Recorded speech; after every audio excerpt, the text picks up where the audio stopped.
Good morning, students. Today we are going to start our next chapter, that is biomolecules.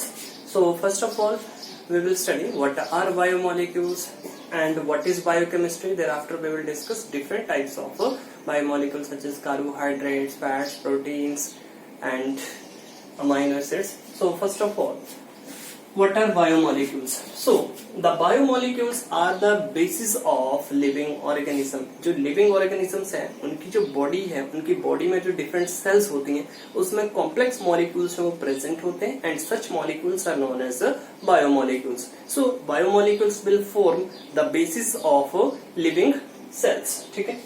And अगर हम देखें biomolecules are complex non living molecules. किस तरह के molecules हैं? ये नॉन लिविंग मॉलिक्यूल्स हैं which form the basis of life of living organisms. ठीक है, तो ये मैंने आपको बताया, they will form the basis of living organism. So यहां पे आ जाता है हमारे पास biochemistry, the branch of science which deals with the study of these biomolecules and their role in the living system. ठीक है, study of biomolecules and what is their role in the living system. Living system में उनका क्या role है? ठीक है, biomolecules क्या है, उनका स्ट्रक्चर कैसा है और उनका लिविंग ऑर्गेनिज्म में रोल क्या है. That is studied under this branch of chemistry, branch of science, that is known as biochemistry. Thereafter carbohydrates. So अगर हम बायोमोलिक्यूल्स की बात करें तो मोस्ट अबंडेंस में जो प्रेजेंट हैं, जैसे कार्बोहाइड्रेट्स प्रेजेंट हैं, तो कार्बोहाइड्रेट्स की अगर बात करें तो कार्बोहाइड्रेट्स की जो मेन कॉन्स्टिट्यूशन है उसमें कार्बन प्रेजेंट हो सकता है, हाइड्रोजन प्रेजेंट हो सकते हैं और ऑक्सीजन प्रेजेंट हो सकते हैं. कार्बोहाइड्रेट्स, कार्बन के हाइड्रेट्स. ठीक है, सो जैसे मैंने यहाँ पे एक कार्बोहाइड्रेट्स की फॉर्मेशन का लिख भी रखा है, XCO2 plus YH2O, it will form CXH2OY plus XO2. तो कार्बन जो भी कार्बोहाइड्रेट्स है, अगर कार्बोहाइड्रेट्स की अगर सिंपल डेफिनेशन की बात करें हम, सो कार्बोहाइड्रेट्स आर पॉलीहाइड्रोक्सी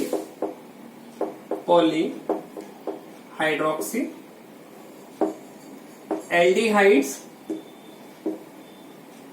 और पॉलीहाइड्रोक्सी कीटोन्स,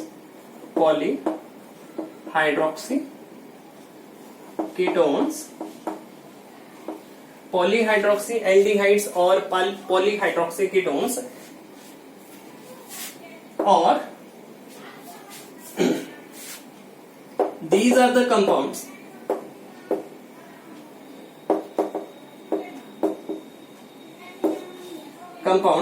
which give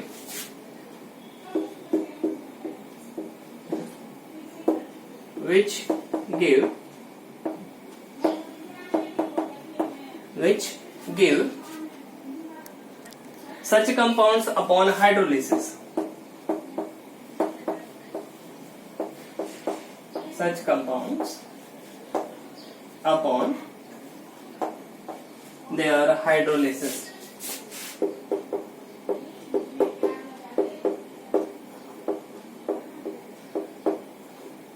देखो ये पॉलीहाइड्रोक्सी एल्डिहाइड्स. अब यहां पे मैं एक और वर्ड जो यूज कर सकता हूं वो optically active,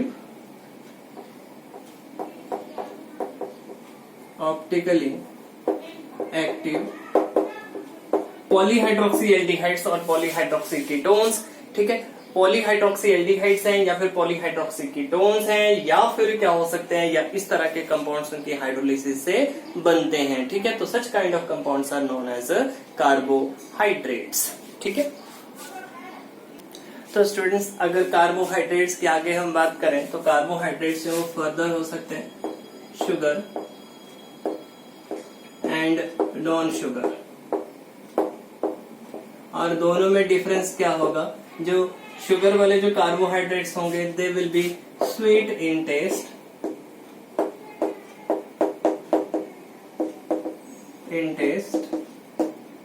and non sugar वाले जो हैं आर नॉट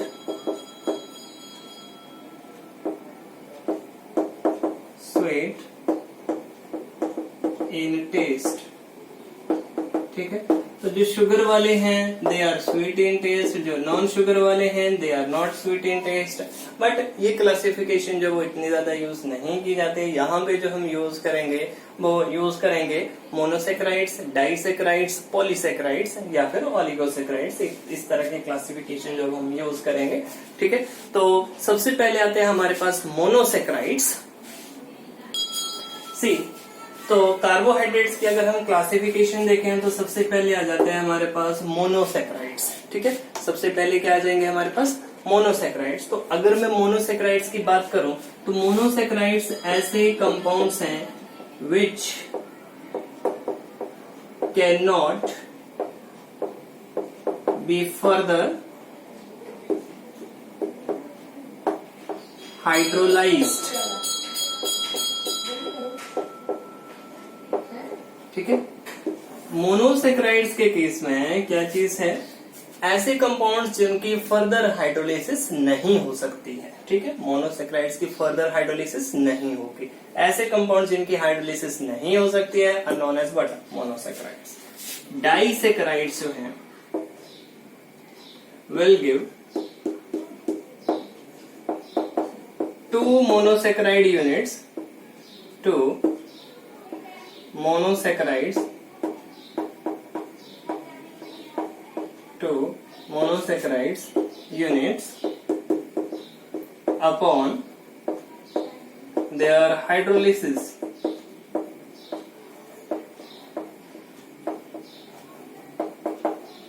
ठीक है, क्या आएंगे इनके केस में, हाइड्रोलिसिस हो जाएगी और 2 मोनोसेक्राइड यूनिट्स जो ये देंगे upon hydrolysis.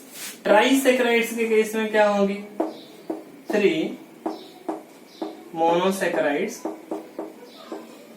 3 monosaccharides units upon their hydrolysis। और polysaccharides जो हैं they will give many monosaccharides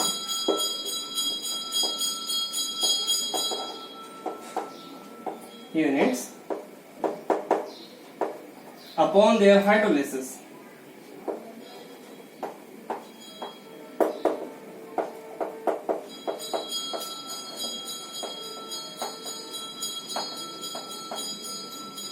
upon their hydrolysis. ठीक है, तो मोनोसेक्राइड यूनिट्स एक ही फर्दर हाइड्रोलाइज नहीं हो सकते हैं। ठीक है, एक यूनिट रहेगी इनके केस में। डाइसेक्राइड्स के केस में they will give 2 monosaccharide units upon their hydrolysis. जैसे एग्जांपल ले लिया मैंने ग्लूकोज, जैसे हमारे पास है सुक्रोज है, सुक्रोज 2 मोनोसेक्राइड यूनिट देता है हाइड्रोलिसिस से, एक बन जाता है ग्लूकोज और एक आ जाता है फ्रुक्टोज। ठीक है, इसी तरह से ट्राइसेक्राइड जो है वो 3 मोनोसेक्राइड्स यूनिट देंगे हाइड्रोलिसिस।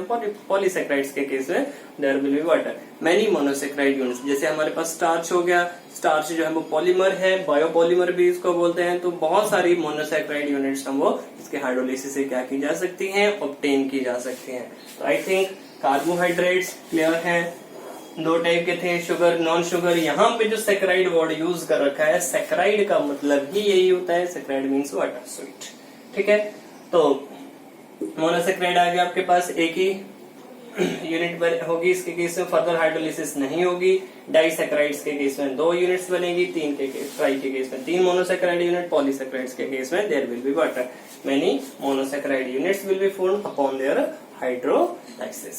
ठीक है, ठीक है, नेक्स्ट आ जाता है हमारे पास, अब जो भी कार्बोहाइड्रेट्स है उनमें हमारे पास मोनोसेक्राइड्स में बन जाते हैं एल्डोसिस एंड कीटोसिस। तो अगर हम एल्डोसिस की बात करें तो एल्डोसिस के केस में हमारे पास आ जाता है, जैसे फर्स्ट वन इज एल्डोट्रायोसिस,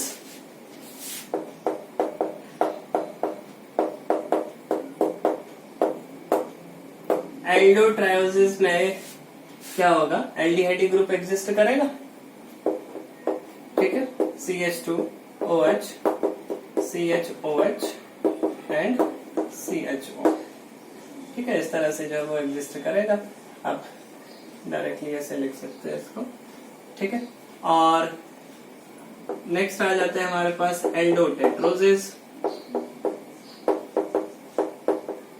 मीन सीधी सी बात है, टर्मिनल पोजीशन पे क्या एग्जिस्ट करेगा, एल्डिहाइड ग्रुप एग्जिस्ट करेगा। और डेफिनेशन में ऑलरेडी हमने डिफाइन किया था कि क्या है कि पॉलीहाइड्रोक्सी एल्डिहाइड्स है या फिर पॉलीहाइड्रोक्सी कीटोन्स है।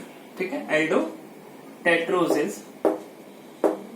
देन नेक्स्ट आ जाता है हमारे पास एल्डोपेंटोसिस। ठीक है, स्ट्रक्चर आगे हमने एक्सप्लोर करना है, सारे के सारे स्ट्रक्चर से डिटेल में डिस्कस करेंगे। एल्डोपेंटोसिस हो गए, देन एल्डोहेक्सोसिस।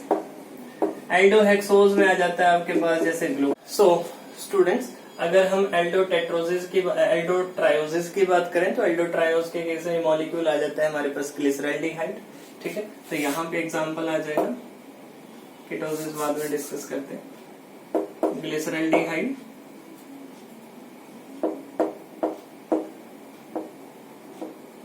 ये आ गया हमारे पास ग्लिसरल्डिहाइड।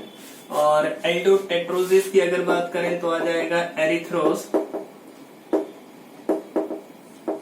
एरिथ्रोज आ जाएगा, एंड थ्रियोज आ जाएगा,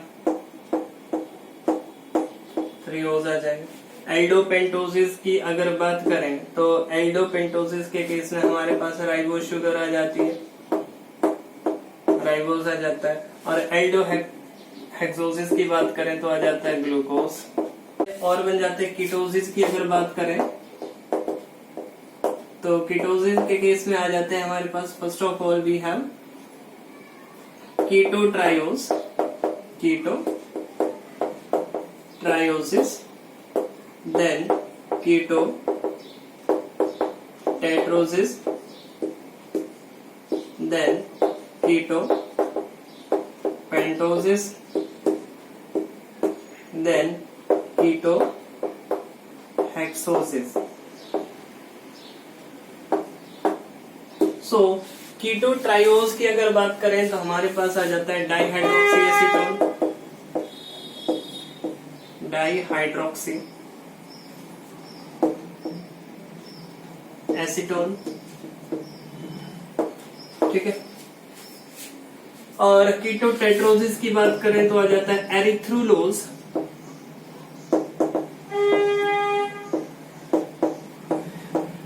एरिथ्रुलोज। एंड कीटोपेंटोसिस की अगर बात करें तो आ जाता है राइबुलोज। और कीटोहेक्सोसिस की बात करें तो आ जाता है हमारे पास फ्रुक्टोज। ठीक है, एक्सेट्रा, इस तरह के डिफरेंट एग्जांपल्स बन जाते हैं। ठीक है, तो ये इनके केस में इंपॉर्टेंट चीज क्या है, इनके केस में क्या एग्जिस्ट करेगा, कीटोनिक ग्रुप जो है वो एग्जिस्ट करेगा। ठीक है, सो सबसे पहले यहाँ पे हम जो स्टार्ट करने जा रहे हैं वो है glucose, structure of glucose.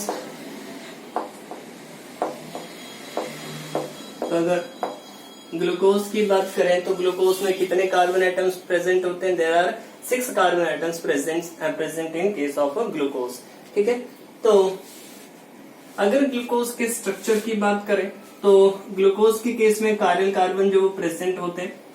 And अगर ग्लूकोज की सिंथेसिस की बात करें तो सबसे पहले फॉर्मूला है ग्लूकोज का C6H12O6 एंड सिंथेसिस है ग्लूकोज की। As far as the synthesis of glucose is concerned, so we have studied glucose is the what? Simple food, reserve food, it is also stored in the body in the form of glycogen, and it is the rich energy source and instant energy source भी इसको कहते हैं। So synthesis of glucose, how we can prepare glucose? So अगर simple synthesis की बात करें तो हमारे पास है sugar, cane sugar, that is C12H22O11 और इसकी हमने कर दी hydrolysis. Hydrolysis means what? Addition of water. तो जैसे इसकी हाइड्रोलिसिस करेंगे it will form C6H12O6 plus C6H12O6।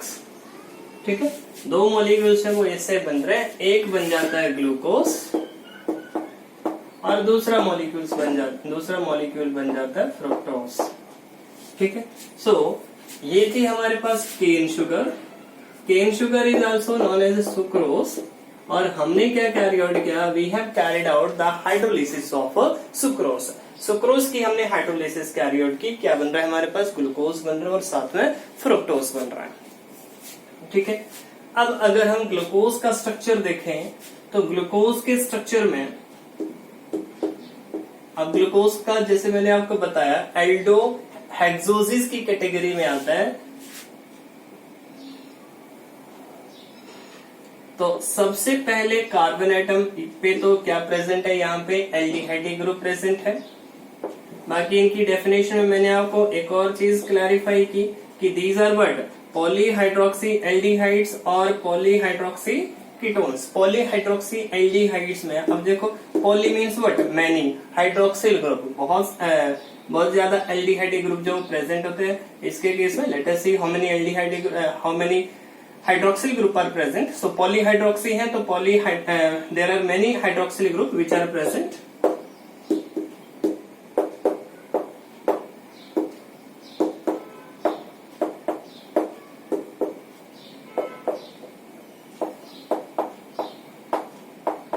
This is the structure of glucose. Open chain structure की अगर बात करें तो ये ओपन चेन स्ट्रक्चर जो वो एग्जिस्ट करता है हर जगह पे। यहाँ पे कार्बन प्रेजेंट है और ये कार्बन किस तरह का है, कायरल कार्बन जो है, this is known as chiral carbon. ठीक है, सो इसी स्ट्रक्चर को मैं जो है वो इस फॉर्म में भी लिख सकता हूँ, CHO, देयर आफ्टर CHOH, और कितने हैं इस तरह के ग्रुप, ये 4 ग्रुप है, देयर आफ्टर CH2OH। ठीक है, इस फॉर्म में भी इस स्ट्रक्चर को क्या किया जा सकता है, रिप्रेजेंट किया जा सकता है। ठीक है, ऐसे भी रिप्रेजेंट किया जा सकता है, ऐसे भी रिप्रेजेंट किया जा सकता है। ये एग्जैक्ट कन्फिग्रेशन शो कर रहा है कि कौन सी कन्फिग्रेशन है। ठीक है, और ग्लूकोज के केस में बहुत बार आप ऑब्जर्व करोगे कि डी ग्लूकोज लिख रखा है, तो यहाँ पे DL सिस्टम जो है नॉमेनक्लेचर का वो यूज कर रखा है by considering the configuration of glyceraldehyde molecule. तो यहाँ पे मैं ग्लिसरल्डिहाइड मॉलिक्यूल भी लिख रहा हूँ, ये है ग्लिसरल्डिहाइड मॉलिक्यूल, ये हमने ऑलरेडी पढ़ा भी है, ग्लिसरल्डिहाइड। ठीक है, इसमें OH की कन्फिग्रेशन देखो जरा किस साइड प्रेजेंट है, राइट साइड में प्रेजेंट है। If the configuration of OH group is in the right side, then this is known as D glyceraldehyde.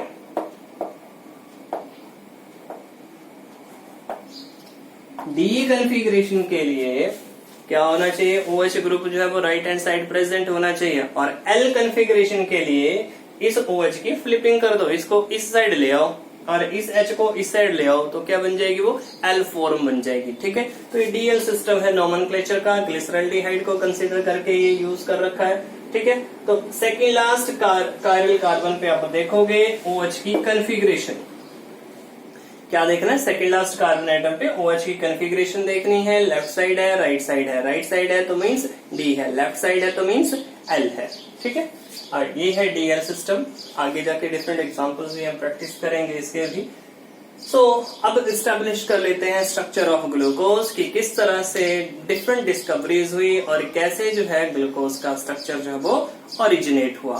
So let us discuss the various reactions of glucose molecules, various reactions which are given by the glucose molecule. तो सबसे पहले आ जाता है molecular formula. तो molecular formula तो है glucose का C6H12O6।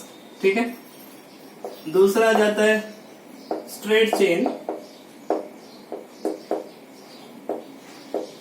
Straight chain C। अब स्ट्रेट चेन का जो है वो कैसे कन्फर्म होगा, सी अब ग्लूकोज का स्ट्रक्चर है, जैसे ये है CHO, CHOH4 and there after CH2OH। जैसे ही मैंने इसकी रिडक्शन की तो रिडक्शन हमने पढ़ रखा है, what is reduction, reduction is what, addition of hydrogen. तो जैसे ही इसकी रिडक्शन कर रहे हैं तो ये जो एल्डिहाइड ग्रुप है, ये जो कार्बोनाइल ग्रुप है, ये चेंज हो गया किसमें, एल्कोहलिक ग्रुप में चेंज हो गया। तो ये हमारे पास था ग्लूकोज, और ग्लूकोज जो है वो रिडक्शन से किसमें चेंज हो गया, ये अब ये एल्कोहलिक ग्रुप में चेंज हो गया, CH2OH then CHOH4 thereafter CH2OH। This compound is known as sorbitol, इस कंपाउंड को क्या बोलते हैं, सॉर्बिटोल। ठीक है, तो देखो एक तो ये ओपन चेन का, अब सॉर्बिटोल जो है वो कितने हाइड्रोक्सिल ग्रुप है, 6 हाइड्रोक्सिल ग्रुप है, हर कार्बन आइटम पे प्रेजेंट है। तो एक तो यहाँ से ये भी कंफर्म हो रहा है। ठीक है, और अगर इसी की अगर हम फर्दर जो है वो रिडक्शन कैरी आउट कर दें, सॉर्बिटोल की रिडक्शन कैरी आउट कर दें, या फिर जो ग्लूकोज है इसकी अगर रिडक्शन कैरी आउट करें किसके प्रेजेंस में, HI एंड रेड फास्फोरस की प्रेजेंस में। ठीक है, reduction is taking place in the presence of HI और इन the presence of red phosphorus. HI और रेड फास्फोरस की प्रेजेंस में क्या होगा, इट विल फॉर्म N-हेक्सेन। ठीक है, ये क्या फॉर्म करेगा, N-हेक्सेन जो है ये फॉर्म करेगा।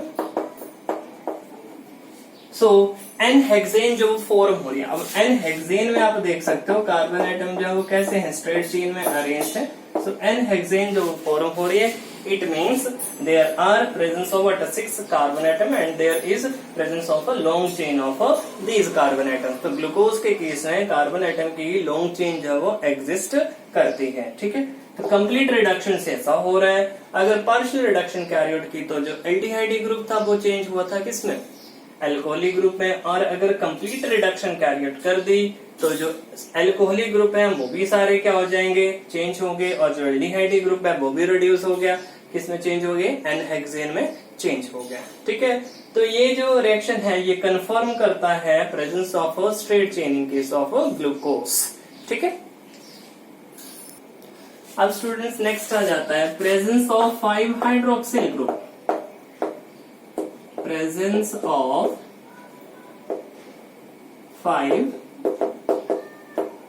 Hydroxyl groups.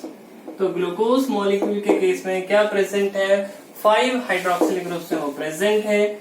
जैसे ही हमने इसको ट्रीट किया एसिटिक एनहाइड्राइड के साथ, या फिर आप एसिटाइल क्लोराइड के साथ भी ट्रीट कर सकते हो।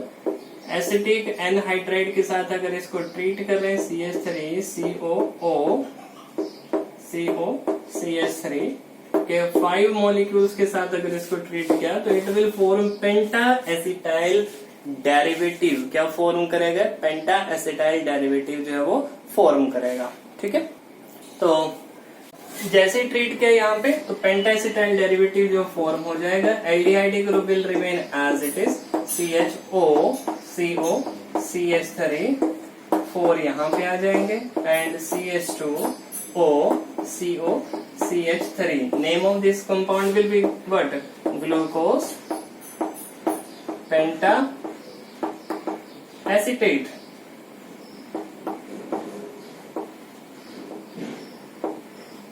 ग्लूकोज पेंटा एसिटेट जो है वो फॉर्म हो जाएगा यहाँ पे। ठीक है, तो पेंटा एसिटेट अब देखो क्या है यहाँ पे, एसिटिक एनहाइड्राइड के साथ जैसे ट्रीट किया और साइड प्रोडक्ट क्या फॉर्म हो जाएगा, 5 मॉलिक्यूल्स ऑफ CH3COOH। देखो सीधी सी बात है, यहाँ से H पॉजिटिव लेके जा रहे हैं, CH3C डबल बॉन्ड OOH यहाँ से, और ये C double bond O group जो OCO जो है इसके साथ अटैच हो जा रहा है। यू कैन सी ग्लूकोज पेंटाएसिटेट जो वो फॉर्म हो जाएगा इसके केस में। ठीक है, इस तरह से प्रोडक्ट जो फॉर्म हो रहा है। तो ये क्या कन्फर्म कर रहा है, there is presence of how many hydroxyl group, there is presence of 5 hydroxyl group in case of glucose. ठीक है, पहला हमने क्या कन्फर्म किया, मॉलिक्यूलर फॉर्मूला तो क्लियर ही था। दूसरा कन्फर्म किया हमने presence of what, presence of 6 carbon items. ठीक है, N-हेक्सेन जो वो फॉर्म हो रही है अपॉन कंप्लीट रिडक्शन। अगर पार्शियल रिडक्शन कैरी आउट करें तो एक और कंपाउंड फॉर्म हो रहा है, दैट इज व्हाट, सॉर्बिटोल। ठीक है, ये भी हो गया। उसके बाद क्या किया हमने, 5 हाइड्रोक्सिल ग्रुप जो वो कंफर्म किए। यहाँ पे हमने ट्रीट किया है किसके साथ, एसिटिक एनहाइड्राइड के साथ। एसिटाइल क्लोराइड भी यूज किया जा सकता है, उससे भी प्रिपेयर किया जा सकता है ग्लूकोज पेंटा एसिटेट।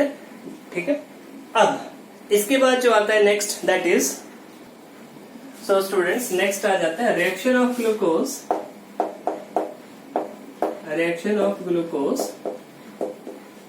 विद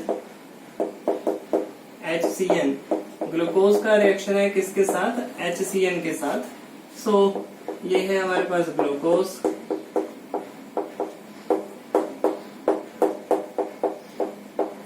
ठीक है, और इसको किसके साथ ट्रीट किया हमने, HCN के साथ जो वो ट्रीट किया, हाइड्रोजन साइनाइड के साथ जो ट्रीट किया।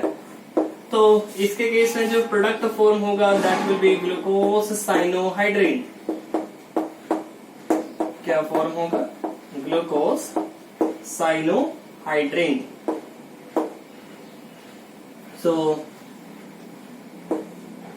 OH and here we have, अगर मैं यहाँ पे H इसी फॉर्म में रखता हूँ तो यहाँ पे क्या आ जाएगा, एक साइड OH आ जाएगा और एक साइड जो वो CN जो वो अटैच हो जाएगा। 1 2 3 4 इस कार्बन एटम के बॉन्ड्स फॉर्म हुए हैं। Name of the compound is glucose cyanohydrin. ठीक है, ग्लूकोज साइनोहाइड्रिन जो है वो फॉर्म हो रहा है यहाँ पे। ठीक है, नेक्स्ट आ जाता है reaction of glucose with hydroxylamine. Reaction of glucose with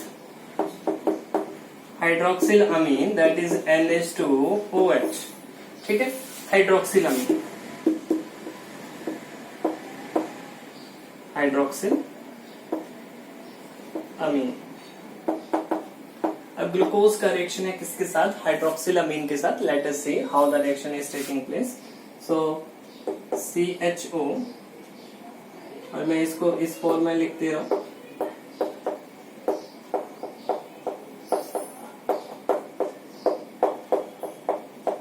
ठीक है। हाइड्रोक्सिल अमीन, हाइड्रोक्सिल अमीन है आपके पास NH2OH। ठीक है, जैसे ही इसको ट्रीट करेंगे, देखो अब यहाँ पे क्या पॉसिबिलिटी है, वाटर एलिमिनेट हो जाएगा और प्रोडक्ट जो फॉर्म होगा यहाँ पे CH double bond NOH CHOH4 then CH2OH। तो ये जो प्रोडक्ट फॉर्म हो रहा है this is known as what, glucose oxime. ठीक है, तो हाइड्रोक्सिल अमीन के साथ जैसे ही ट्रीट किया तो क्या फॉर्म हो जाएगी, यहाँ पे ऑक्साइन फॉर्मेशन हो जाएगी। सो ग्लूकोज ऑक्साइन जो है वो फॉर्म हो रही है इसके केस में। ठीक है, नेक्स्ट आ जाता है oxidation of glucose. Oxidation of glucose, तो पहले जो है वो ऑक्सीडेशन हम कैरी आउट कर रहे हैं विद, फर्स्ट जो है इसमें रिएक्शन विद ब्रोमीन वाटर। अब रिएक्शन है किसका, ग्लूकोज का, किसके साथ रिएक्शन है, ब्रोमीन वाटर के साथ। तो CHOH4 देयर आफ्टर CH2OH, किसके साथ ट्रीट किया इसको, ब्रोमीन वाटर के साथ ट्रीट किया। जैसे ही ब्रोमीन वाटर के साथ ट्रीट किया सो जो एल्डिहाइड ग्रुप है ये ऑक्सीडाइज होकर किसमें चेंज हो जाएगा, it will change into carboxylic group.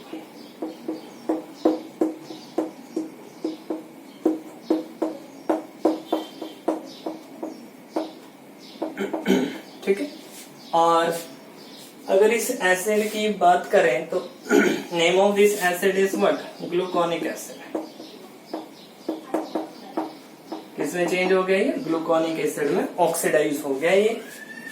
ठीक है, अगर हम इस ऑक्सीडाइजिंग एजेंट को चेंज कर दें, दूसरा रिएक्शन अगर मैं यहीं पे लिखूं, अब मैं यहाँ पे नाइट्रिक एसिड यूज कर रहा हूँ, तो नाइट्रिक एसिड क्या करेगा, इस एल्डिहाइड ग्रुप को तो ऑक्सीडाइज करेगा ही, साथ में इस ये जो टर्मिनल पोजीशन पे अल्कोहलिक ग्रुप है इसको भी ऑक्सीडाइज कर देगा। ठीक है, ये आपने पढ़ भी रखा है, प्राइमरी अल्कोहलिक ग्रुप है तो प्राइमरी अल्कोहलिक ग्रुप की ऑक्सीडेशन करना इजी है as compare to what, secondary alcohol. ठीक है, सो नाइट्रिक एसिड की प्रेजेंस में, कॉन्सेंट्रेटेड नाइट्रिक एसिड की प्रेजेंस में क्या होगा, CHOH, ये 4 लिख दिया मैंने यहाँ पे, देन CH2OH। इसकी अगर मैं ऑक्सीडेशन कैरी आउट करता हूँ in the presence of concentrated nitric acid, then what will happen, ये भी ऑक्सीडाइज होना है कार्बोक्सिलिक में और ये ग्रुप भी ऑक्सीडाइज होना है। ठीक है, तो चेंज हो जाएगा यहाँ पे कार्बोक्सिलिक ग्रुप, CHOH ये एज इट इज रहेंगे, देयर आफ्टर COOH। ठीक है, so name of this compound will be what, this is glucaric acid. Glucaric acid, तो ये आप देख सकते हो यहाँ पे कहाँ पे ग्लूकोनिक एसिड बन रहा है और कहाँ पे ग्लूकारिक एसिड बन रहा है। This glucaric acid is also known as saccharic acid. ये जो ग्लूकारिक एसिड यहाँ पे फॉर्म हुआ है इसको और क्या बोलते हैं, सैकरिक एसिड भी बोलते हैं। ठीक है, so in this way the oxidation reaction will take place. So आपको आना चाहिए ग्लूकोनिक एसिड कब बन रहा है और ग्लूकारिक एसिड जब वो कब बन रहा है। बहुत बार पेपर में रिएक्शन जब वो कंप्लीट करने के लिए आता है, ब्रोमीन वाटर के साथ ग्लूकोज का रिएक्शन है, नाइट्रिक एसिड के साथ रिएक्शन है, या हाइड्रोक्सिलामीन के साथ रिएक्शन है, एसिटाइल क्लोराइड के साथ रिएक्शन है, या फिर एसिटिक एनहाइड्राइड के साथ रिएक्शन है।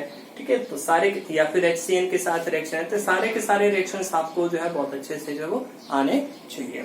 ठीक है, नेक्स्ट आ जाता है reaction of glucose. Reaction of glucose with Tollens reagent, reaction of glucose with Tollens reagent.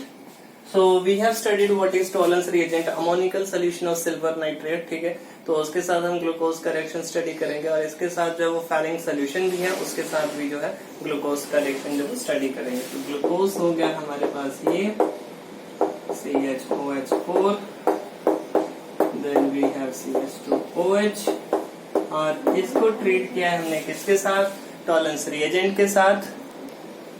And Tollens reagent is 2Ag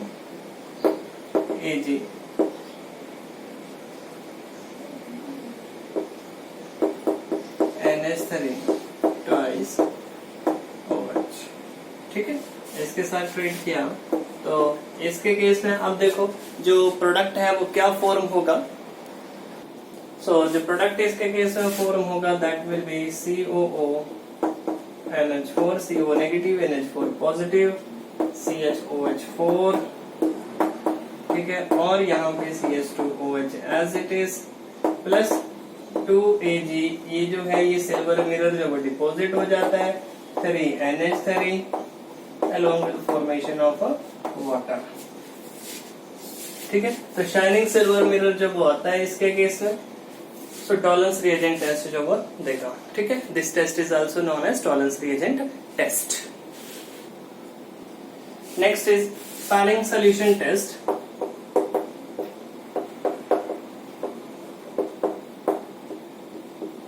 falling solution test. So Fehling solution test में देखो क्या होगा, आपके पास है ये कार्बोनाइल कंपाउंड है CHOH 4 है यहाँ पे, देन देयर आफ्टर CH2OH। ठीक है, आगे इसको ट्रीट किया जैसे। अब फैलिंग सोल्यूशन में क्या होता है, आपके पास कॉपर का compound CuOH twice, CuOH twice NaOH की प्रेजेंस में। तो इसको जैसे ट्रीट करेंगे तो ये तो ऑक्सीडाइज होके किसमें COO में, यहाँ पे CHOH4। ठीक है, ये बन जाएगा। बाकी यहाँ पे जो और फॉर्म होगा दैट विल बी Cu2O, और अगर कोई फॉर्म हो रहा है तो वाटर फॉर्म हो सकता है। यस, तो 3 वाटर मॉलिक्यूल्स फॉर्म हो जाएंगे। अब मेन चीज जो है वो यहाँ पे ऑब्जर्व करने की, ये ब्राउन प्रेसिपिटेट जो है वो फॉर्म हो जाएंगे। क्या फॉर्म होगा यहाँ पे, ब्राउन कलर के प्रेसिपिटेट जो फॉर्म हो जाएंगे। So this test is known as Fehling solution test. ठीक है, तो in this way the glucose will react with different compounds. इस तरह से ग्लूकोज है वो डिफरेंट कंपाउंड्स के साथ जो वो रिएक्ट करेगा। ठीक है, सो समराइज कर सकते हो आप टेबुलर फॉर्म में, जिस तरह से आपको पहले बता रखा है। एक साइड ग्लूकोज लिखो और उसके बाद जो डिफरेंट रिएक्शंस जो भी हमने ऑब्जर्व किए सारे के सारे रिएक्शंस जो वो आप समराइज कर सकते हैं। ठीक है।